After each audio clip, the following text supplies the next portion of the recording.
नमस्कार, मैं आचार्य विनोद भारद्वाज आप सभी लोगों का स्वागत करता हूं। आज हम बात करेंगे पितृपक्ष में कुल देवताओं का कोप शांत करने के लिए, कुल देवताओं की नाराजगी को दूर करने के लिए एक सुंदर कार्य किया जाता है। जिनके कुल के देवता के नाराजगी के कारण तमाम अस्त व्यस्तता पूरे परिवार में फैली है, एक चमत्कारी उपाय करके आप अपने कुल देवता को प्रसन्न कर सकते हैं। अब बात करते हैं कुल देवताओं की नाराजगी क्यों होती है और इसका उपाय पितृपक्ष में कैसे किया जाता है।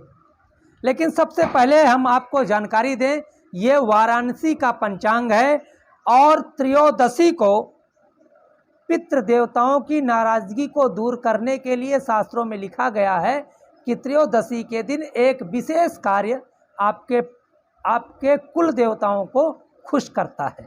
तो देखो, त्रयोदशी इस बार सोमवार की है और 4 अक्टूबर को पड़ रही है। इस दिन एक उपाय आपके कुल देवताओं की तृप्ति करा देगा। देखिए, जब कुल देवता नाराज होते हैं तो हमारे घर में जितने भी लोग होते हैं उनकी बुद्धि अस्त व्यस्त हो जाती है। कोई व्यक्ति दाहिने चलता है तो कोई बाएं चलता है, कोई अपनी राग अलापता है, दूसरे की सुनता नहीं। इस तरह से माने कि कुल देवताओं की नाराजगी में पूरा घर अपने मन का हो जाता है। जैसे कि एक सूक्ति आई है, अनायके नवस्तभ्या, जिस घर में सभी राजा हो जाएं उस घर का क्या हाल होगा प्रभु ही जानते हैं। तो देवताओं की नाराजगी कुल देवताओं की ऐसी होती है कि हमारे परिवार को बिल्कुल खत्म कर देती है, तोड़ देती है, सब अलग थलग पड़ जाते हैं, एक दूसरे की बात को काटने में माहिर हो जाते हैं, एक दूसरे को नीचा दिखाने में अग्रगणी हो जाते हैं और जो है बाहर के लिए सोचते ही नहीं हैं, अपने घर में ही द्वंद्व करना श्रेयकर समझते हैं, अपनी मर्दानगी समझते हैं। तो इसको ये मत समझिएगा कि हमारे परिवार की बुद्धि उल्टी हो गई है।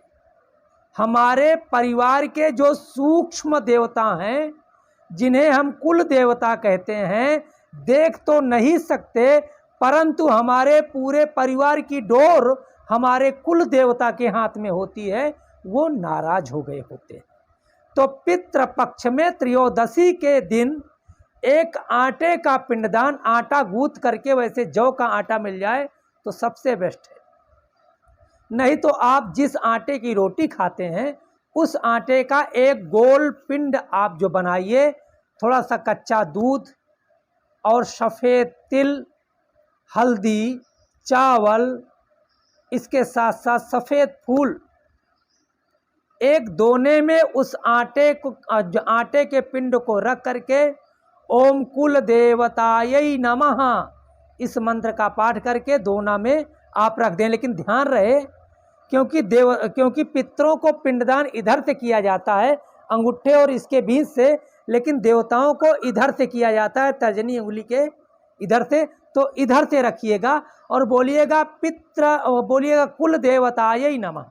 इसके बाद दूध आप उस पिंड पे ओम कुल देवतायै नमः बोल करके डाल दीजिएगा, चावल डाल दीजिएगा, हल्दी आप उस पिंड पे ले आके रख दीजिए, फूल ले आके समर्पण कर दीजिएगा, अगरबत्ती धूप बत्ती है तो समर्पण कर दीजिएगा, थोड़ा सा घी एक बूंद उस पिंड पे टिपका दीजिएगा, थोड़ा सा शहद टिपका करके अपने कुल देवताओं से निवेदन करिए कि हे कुल देवता, यदि हमारे घर में आपकी नाराज़गी है तो आप यह पिंड आप स्वीकार करें।